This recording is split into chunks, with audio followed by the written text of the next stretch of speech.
Podemos seguir? Então tá, vamos falar dos pais da igreja primitiva. Na verdade, a gente já vem falando dos pais desde o início, mas eu queria agora dar um apanhado geral sobre os pais. Quem são os pais? Quem são os pais da igreja primitiva? Gente, são um grupo de homens formidável, mas os seus escritos para nós soam estranhos e distantes. Existe uma coleção, uma das coleções de escritos dos pais, ela tem 400 volumes e mais de 100 mil páginas. O Dr. David Calhoun fala que o professor dele, quando ele estudou no Princeton Seminary, o professor dele disse que era para eles irem para a biblioteca e ficarem parados na frente da coleção, que tem uma lá, com os 400 volumes, e aí ali eles se humilharem diante daquilo que estava ali na frente deles. Ele disse, essa parte foi fácil, o difícil seria se ele tivesse dito para a gente ler aquilo ali. Mas é interessante, é muito escrito, gente, muito. Realmente, Salomão tinha razão, não há limite para se fazer livros. E foi importante tudo isso que eles escreveram. Muito mais conhecida é uma outra coleção, que inclusive circula na internet, talvez algum de vocês já tenha a possibilidade de ter visto, porque isso aí tudo evidentemente é domínio público, com 38 volumes, bem mais modesta, né? 38 volumes, dividida em pais antinicenos ou pré-nicenos, nicenos e pós-nicenos. Então, os pais que vieram antes do Concílio de Niceia, os que pegaram aquela época do Concílio de Niceia e os que vieram depois do Concílio de Niceia. Eles são famosos, esses pais, mas eles são pouco conhecidos. Por que eles são pouco conhecidos? Primeiro porque eles são difíceis de ler. Eles são extremamente prolixos. O que a gente escreveria numa página, eles vão levar umas 6, 7. Depois os puritanos vão fazer isso de novo, né?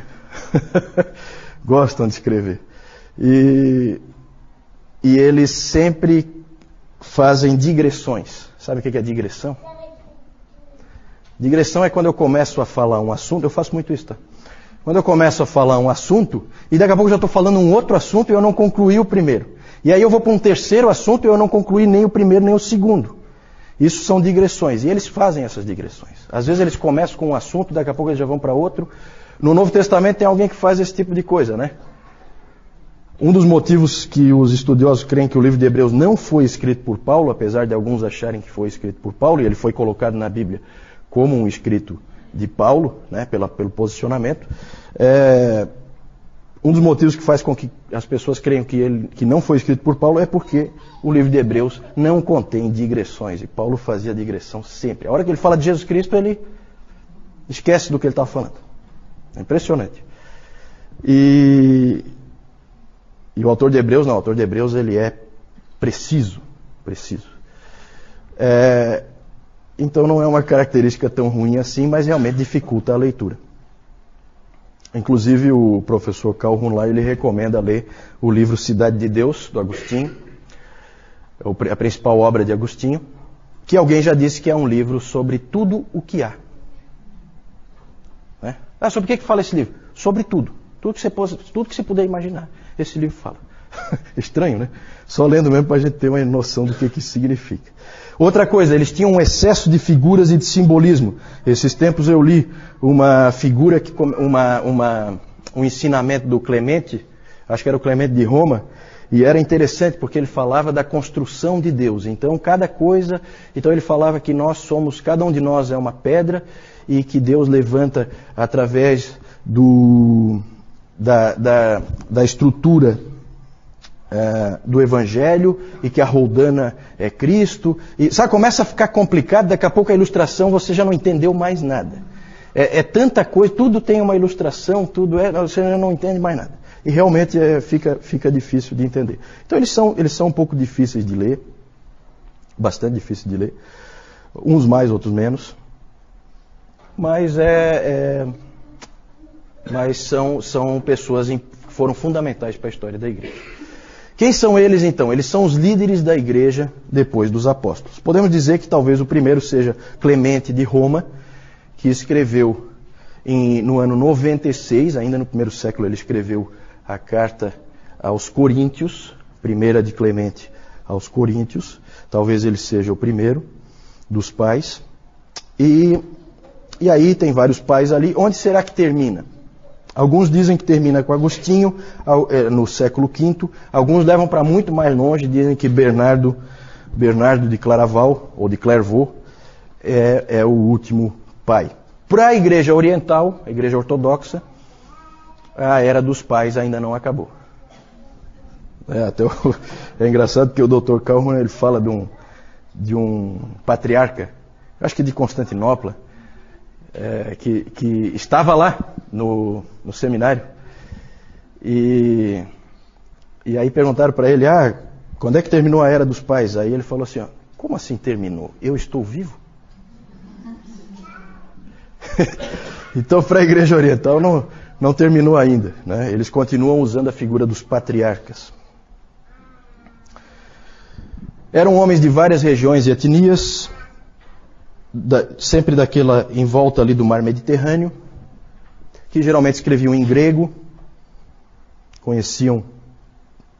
eram de fala grega. Por que eles são chamados de pais? Essa é uma pergunta interessante, né? Por que eles são chamados de pais? Não porque eles fossem perfeitos, ou porque, muito pelo contrário, eles não tinham nada de perfeitos. Mas eles eram ouvidos e respeitados por toda a igreja. Como um pai, ouvido e respeitado. E eles também permaneceram firmes pela verdade. De perfeitos eles não tinham nada. Nós temos gente como Tertuliano, que a gente já falou no domingo passado, que acabou cedendo à heresia montanista, e que era uma pessoa que gostava de uma briga. Nós temos o Jerônimo. Jerônimo era um indivíduo insuportável. Ninguém gostava de Jerônimo. Jerônimo era um cara intratável, ranzinza, rabugento. Ninguém gostava dele. Ninguém. O Cirilo, por exemplo, nós temos Cirilo. Cirilo perseguia violentamente os seus oponentes. Então, assim, é só alguns exemplos para mostrar de que de perfeito eles não tinham nada. Eu coloquei ali, né, ortodoxos. Nós, quando lemos os pais, nós vemos que eles mesmos podem ser acusados de heresias às vezes. Por quê? Porque a doutrina não está bem estabelecida. Não há ainda uma clareza sobre a verdade. O que é verdade e o que não é verdade. Então eles falham às vezes na doutrina da Trindade. A doutrina da Trindade não está bem clara. E sempre é um terreno perigoso. Quando você começa a escrever sobre isso, você corre o risco de ir longe demais. É como você também escrever sobre a soberania de Deus. Você corre o risco de ir longe demais. Depois nós vamos falar mais um pouquinho sobre isso. De qualquer maneira, a igreja antiga honrou os seus líderes e eles são chamados de pais. A maioria deles foi considerada tanto pela igreja católica, como pela católica romana, como pela igreja ortodoxa. Eles são considerados santos. Alguns não, como Tertuliano, por exemplo, porque seguia uma heresia, e o Orígenes, porque falava muita bobagem. Né? Mas vamos lá. Vamos falar rapidamente de 9 pais, só assim para vocês terem uma ideia da variedade de cada um. Pode pôr o primeiro aí. Clemente de Roma, que foi o primeiro aí, a gente não sabe bem quando que ele nasceu, mas ele morreu no ano 99. É um típico pastor. Falei para vocês, eu já tive a oportunidade de ler a primeira carta aos Coríntios de Clemente de Roma. É uma carta curta, dá para você ler tranquilamente, tem evidentemente na tradução, né? Eu não sei ler em grego. Mas ele é tipicamente pastoral. É um pastor, nitidamente um pastor. Próximo, Policarpo. Aí nós vamos colocar mais ou menos em ordem cronológica, e todos esses pais aí são do segundo, terceiro século. Primeiro, segundo, terceiro século, que é mais ou menos onde a gente está. Não conseguimos avançar ainda. Hoje nós devemos entrar no quarto século. Policarpo nós falamos do martírio dele, lembram? Ele foi bispo de Esmirna, conheceu pessoalmente o apóstolo João. Isso é sempre uma coisa muito interessante. Ele foi discípulo de João, ele aprendeu com João. Isso é uma coisa bem marcante. E ele é famoso por aquelas palavras que ele disse quando ele foi martirizado. Famosas palavras: 86 anos eu servi ao Senhor e Ele nunca me falhou. Como poderia eu negar a Cristo, meu rei. E aí ele foi, vocês se lembram, ele foi condenado a ser queimado e o fogo não pegou nele, né? Teve que depois ser morto com uma espada, porque formou uma célula, o fogo envolveu uma célula em torno dele e ele não queimou. Próximo, Justino Mártir. Lembram onde é que a gente encaixou Justino Mártir? No domingo passado, alguém lembra? Nos apologistas, isso mesmo, Débora. Nos apologistas. Justino Mártir foi o principal apologista, é considerado principal apologista pelo fato de ter defendido a fé tanto contra os judeus como contra os pagãos. Ele, como o próprio nome já diz, Justino Mártir, dá para ter uma ideia de como é que ele morreu. Ele foi martirizado, senão o nome dele não seria esse, né? Ele tinha uma escola em Roma. Onde vinha muita gente aprender com ele, né? Lembrem-se que Paulo, lá em Atos, já aparece essa ideia das pessoas virem na casa do mestre e aprenderem com ele. O Justino Mártir tinha uma coisa parecida.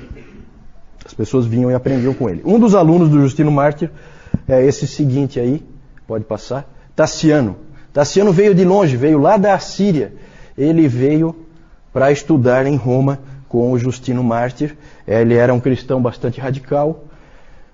E ele é interessante porque ele começou a traduzir coisas para o siríaco. Ele escrevia em siríaco. Então começam a aparecer as primeiras traduções da palavra, né? Ele começa a traduzir para o siríaco porque ele foi para Roma, aprendeu com o Justino Mártir, depois voltou lá para a Síria. A Síria é um país que fica ali vizinho de Israel, né? Então logo assim a leste de Israel fica a Síria. Ele escreveu o Diatessaron. Diatessaron é a primeira harmonia dos evangelhos. Você sabe o que é uma harmonia dos evangelhos? Nunca ouviram falar? Hoje, se você quiser, você pode comprar uma harmonia dos evangelhos. O que é a harmonia dos evangelhos? É uma tentativa de fazer uma única história juntando os 4 evangelhos. Colocar cronologicamente os acontecimentos para que feche numa história só. Isso é a harmonia dos evangelhos. Algumas bíblias aí tem, né? Uma harmonia dos evangelhos, mostrando onde tem os textos paralelos, o que é que vem antes e o que é que vem depois. Então ele escreveu o primeiro, que foi o Diatessaron. Próximo, Irineu. Esse Irineu nós já vimos bastante. Irineu, ele é interessante porque ele aprendeu muito com Policarpo, porque ele também é de Esmirna, lá na Ásia Menor, e Policarpo era o pregador e ele ia ouvir sempre o Policarpo, aprendia com o Policarpo, e o mais interessante ainda é que ele se tornou um missionário. Um missionário. Ele é lá da Ásia Menor e ele foi, sabe para onde? Quem é que sabe? Lembra do nome dele? Irineu de Lyon. Onde é que fica Lyon? França. Então ele foi para Gália, porque naquele tempo não existia França. França é um país. Naquele tempo não existiam países, existiam regiões, existiam pequenos reinos, áreas de influência. E ele foi então para Gália como missionário. E é interessante porque ele foi lá para o meio daqueles pagãos, ele saiu do lugar onde era o centro do pensamento cristão, a Ásia Menor, e foi lá para Gália, bastante longe, na Europa, e foi lá pregar aos pagãos. E é interessante porque ele lembra muito Jonathan Edwards, né? Porque Jonathan Edwards, ele foi lá para o meio dos índios, em Stockbridge, e lá no meio dos índios ele escreveu as grandes obras dele. O fato dele estar lá isolado fez com que ele escrevesse muito, e o Irineu foi a mesma coisa.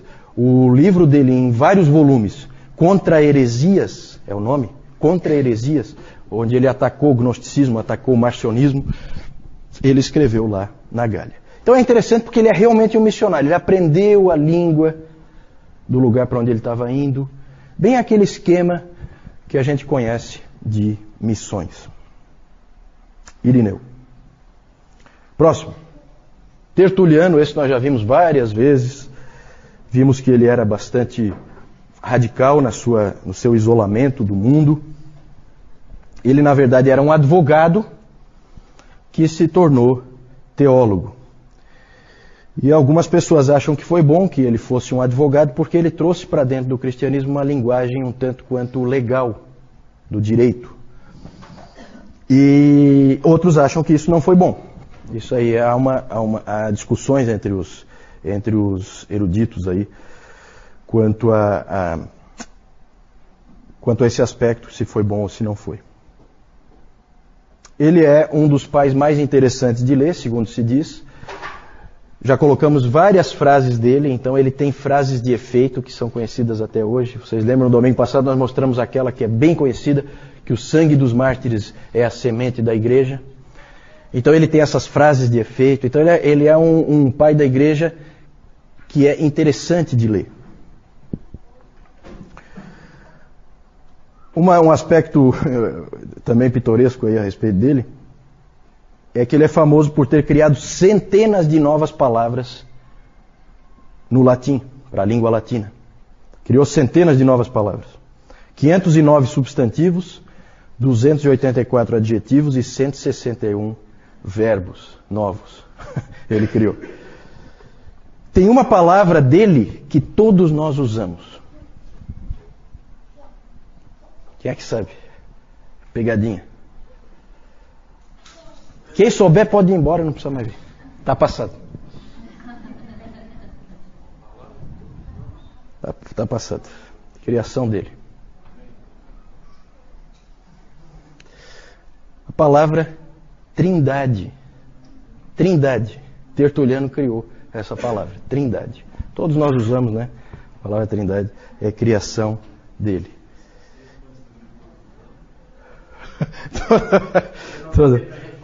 Todo mundo. Não, é rápido, é jogo rápido. Não vou dar o dia inteiro para tu ir pesquisar na internet.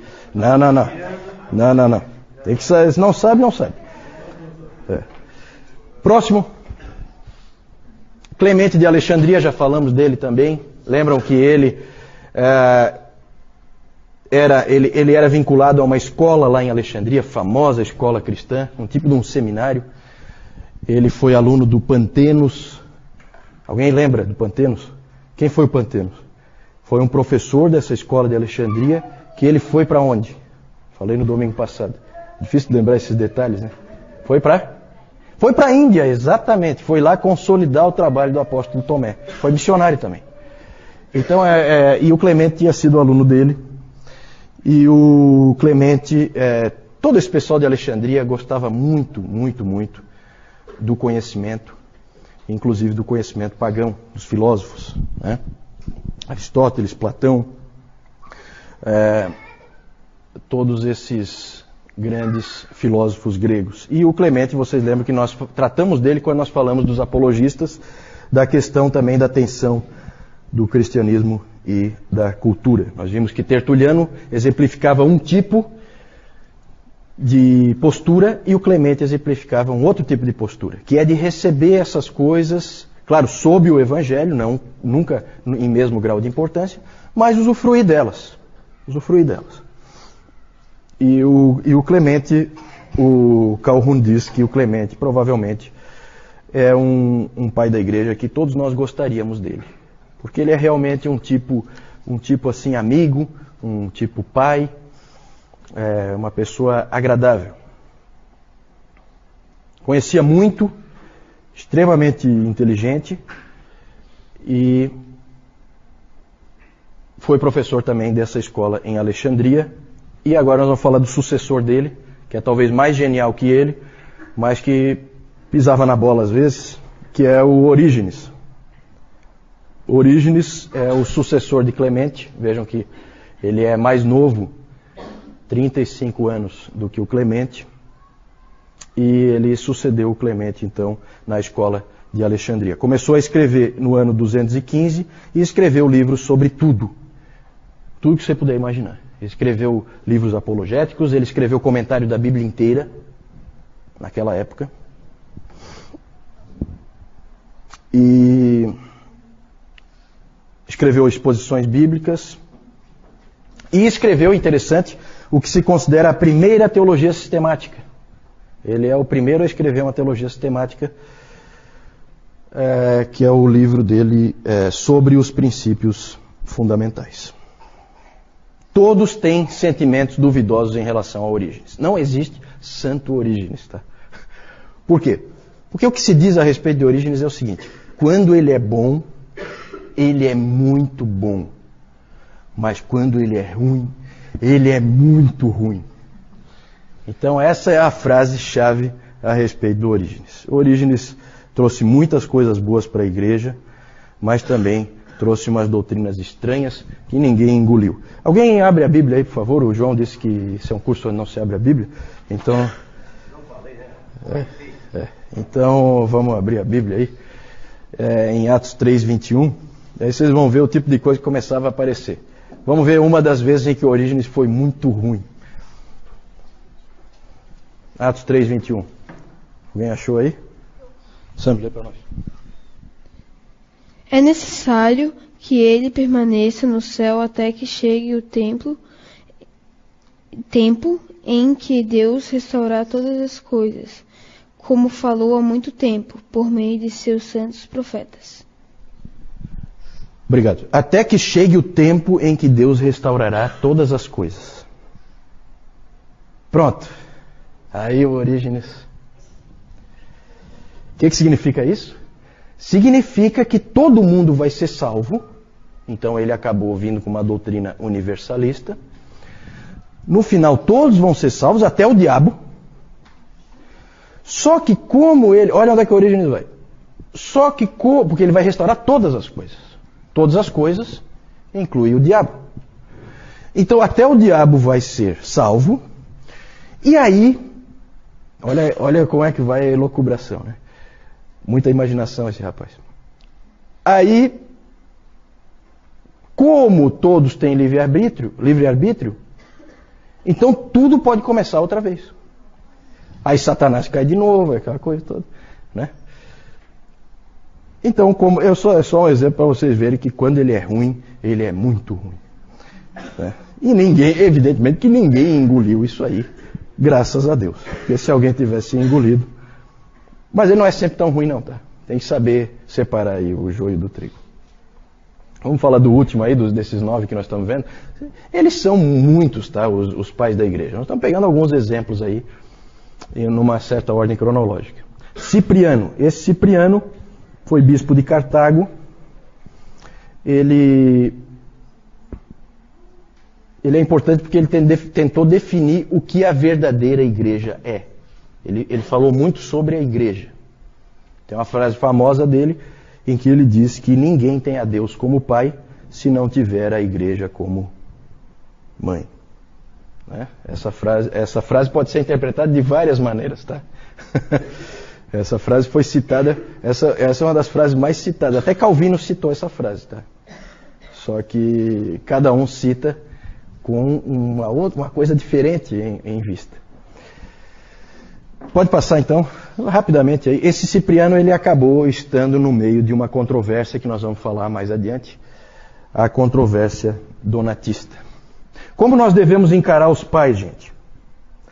A Igreja Católica, pode passar aí, a Igreja Católica Romana, e eu já falei no domingo passado que eu não vou usar essa abreviação Igreja Católica, porque a Igreja Católica significa Igreja Universal. E nós vimos que a Igreja Universal é a Igreja invisível. Então eu sempre vou falar não do catolicismo, mas do romanismo. O catolicismo romano e a ortodoxia oriental veneram os pais. Tem eles como santos, certo?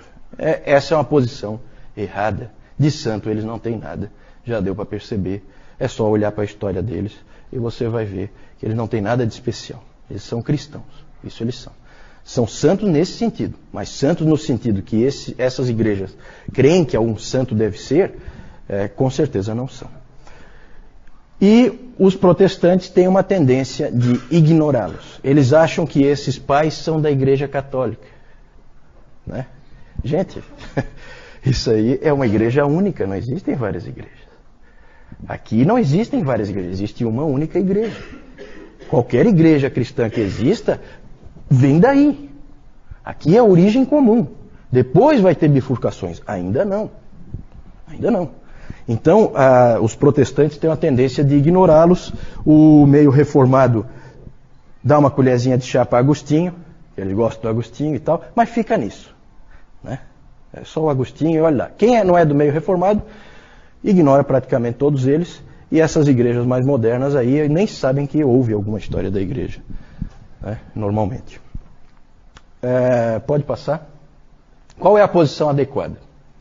A posição adequada nossa deve ser a seguinte: nós devemos olhar para eles como seres humanos que estavam algumas vezes errados, mas que foram frequentemente guias fiéis e que sustentaram a igreja e que colocaram a igreja no caminho certo e que foram usados por Deus para isso. Ok? Pode passar? Vamos ver aí então as figuras de alguns deles. É claro que essas figuras sempre são da arte, não existe fotografia, não existe nada disso. Provavelmente eles eram bem diferentes do que aparece ali, mas é interessante para a gente ver, né? Clemente de Roma, evidentemente, como Clemente de Roma foi um presbítero em Roma, e o principal presbítero em Roma, ele é chamado hoje de santo. E o que mais? Que característica foi dada depois para todos os bispos de Roma? Papa. Então você vai ver, Papa Clemente I. Né? Eu tenho certeza que ele abominaria esse título, mas é dado, né, a ele. É interessante porque, isso depois nós vamos falar, mas o catolicismo romano é engraçado, porque Pedro provavelmente não tem nenhum registro de que ele tenha sequer sido um presbítero em Roma. Ele era apóstolo, ele circula pelas igrejas. Ele não é um dos presbíteros. Então ele não é bispo de Roma, então ele não é o primeiro papa. Mas é aquela coisa, força-se, né? Na verdade é uma afirmação, essa afirmação de que Pedro foi o primeiro papa não é uma afirmação histórica, é uma afirmação dogmática. Para garantir uma certa doutrina, então se afirma isso contra todas as evidências históricas. Então ali, Clemente de Roma, Policarpo, Justino Mártir, Tassiano, pode passar, Irineu, Orígenes e Cipriano, são os 9 que nós falamos, né? Eu não sei onde é que, a pergunta é sobre onde estão os escritos dessas pessoas.